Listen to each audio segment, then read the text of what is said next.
Okay. Good morning. Yes, this was supposed to be done by my student, of course, master student Vivian.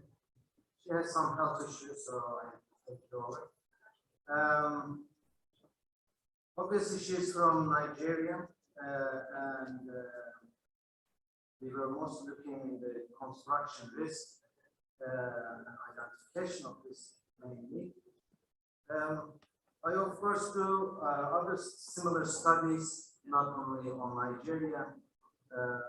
Students doing it with Oman, in Saudi Arabia, in Palestine, obviously Nigeria, and of course Northern Cyprus. I will talk about my goal. Of course, when I'm presenting it, is a little bit different than the student's presentation. I will add my thoughts along the way. Starting classically, of course, we do have a table of contents as it goes, introduction, literature, methodology, and so on. In introduction, as we all know that construction has associated risk. Everybody knows that. And it is inevitable. We cannot get away from it. And its effect of the way it is affected based on different risks changes from country to country as well. All this process is called risk management, of course. And here we try to plan, identify, assess, and provide the best method for handling these risks. And in this research, also the aim was to identify the risk factors in mainly Nigeria. Of course, to look at their connections, group them, and look into the major risk factors in Nigeria. Risk is from French, almost everything is from French, I guess, and first used in 1830s in insurance transactions. Of course, and it became popular and been used for so many years by so many disciplines. Here in construction, of course, when we say risk, we mean the construction aspects or effect of activities that would result in negatively, of course, in our golden triangle: quality, cost, and time. Here, also, of course, we mostly do identify risk items based on using tools such as questionnaire, and we do use statistical methods to analyze them, which has been being used since 1970s, and then in the 80s we started using Monte Carlo simulation, and then SPSS got into our life, and we started to do more complicated analysis. This management process, as a process, of course, we have planning, as I said, identifying risk, and this research, and my main concentration is this identification side. Then, of course, you assess the risk, create a response, and so on. Risk identification, how do we do that? Based on British standards and very commonly done all over the world. We look at professional point of view, mainly meaning experience of the professionals, interviews, another tool, questionnaires, historical information, past events, and so on. Here in this research, we use, of course, questionnaire. Why I'm interested in risk factors, mostly or identification for them, is when I start looking at different countries and developing countries, there are so many research done. I start to see quite a bit variations between country to country, and some were really interesting. For example, when I look at Chile here, I see that water being stolen is #1 reason in Chile, according to their research. So that was interesting, for example. And my student came to me, for example, when she wanted to start this project, she said we are having problems in stealing of materials or equipment from the site. That's a big problem. I want to test that. So that was the idea of that, and we include that, of course, in our results. But when I look at in general the risk factors, most common one I see is funding issues, lack of funding, or somewhat economical, such as interest rates, high interest rates, inflation, and so on, seems to be part of top 5 in almost all research. Here, research methodology, as I said, we search through literature review, create questionnaires. I will talk about them a little bit more. And we filter these risk factors and group them. And here we have the list of first 12 that we have identified for Nigeria. Some of them are general.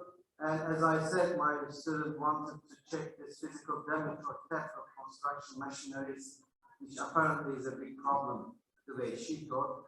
That was not the case at the end. And here, these are identified, of course, using searches on Scopus mainly to look at past research, which factors were used. We also do small-scale interview or questionnaire, depends on the conditions for the expert knowledge in the field in Nigeria in this case, of course. And in other country research, we try to access that. The way I see, I mean, in Cyprus, we do get lots of international students, and I try to access their country through them, actually. They try to access our education system, and I try to use the other way around to get more information, which is normally very hard to do.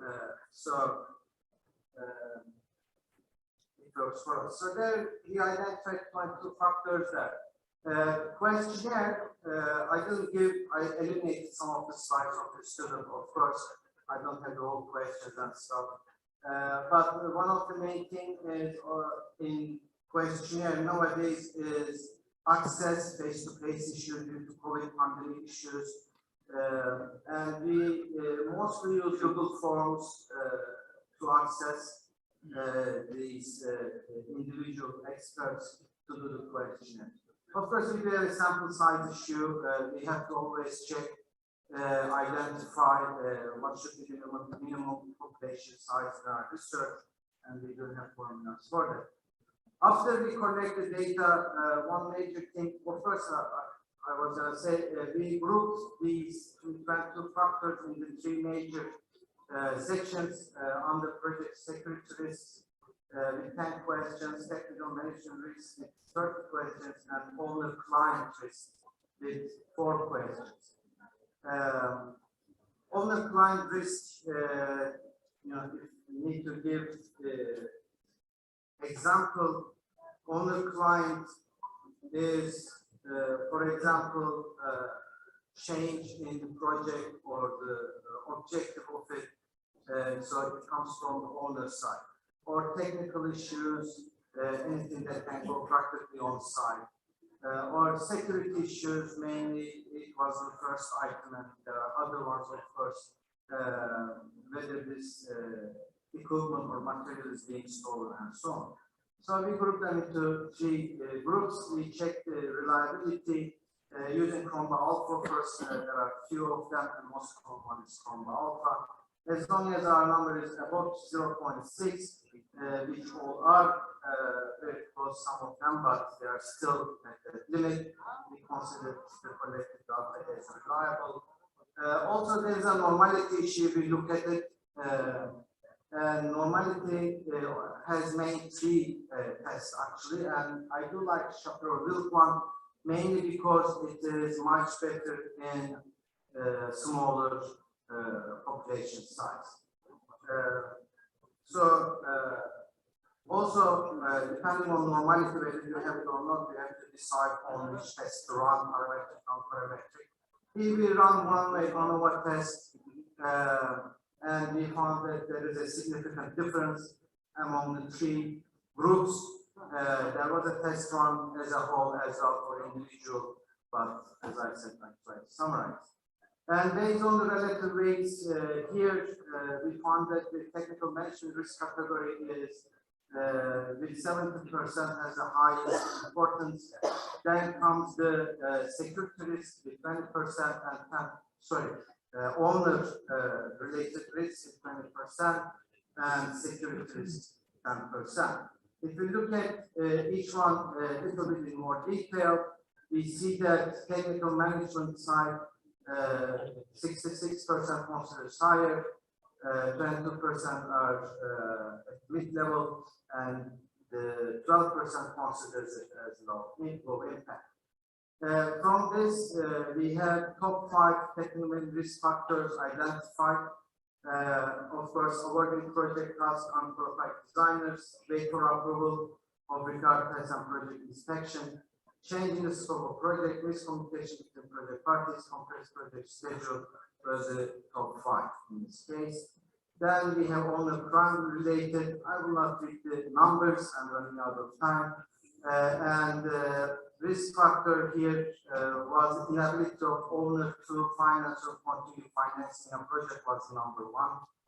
And then on the security side, it was theft and physical damage of construction machinery or equipment in this sense.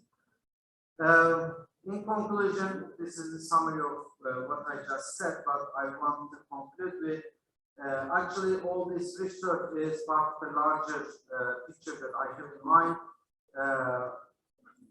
By looking at all these different countries, I want to somehow merge it with North-South risk and identify the possible effects and the experiences of other countries and the solutions, how they can be implemented in Northern Cyprus cases. And of course, we do have references. Thank you for this.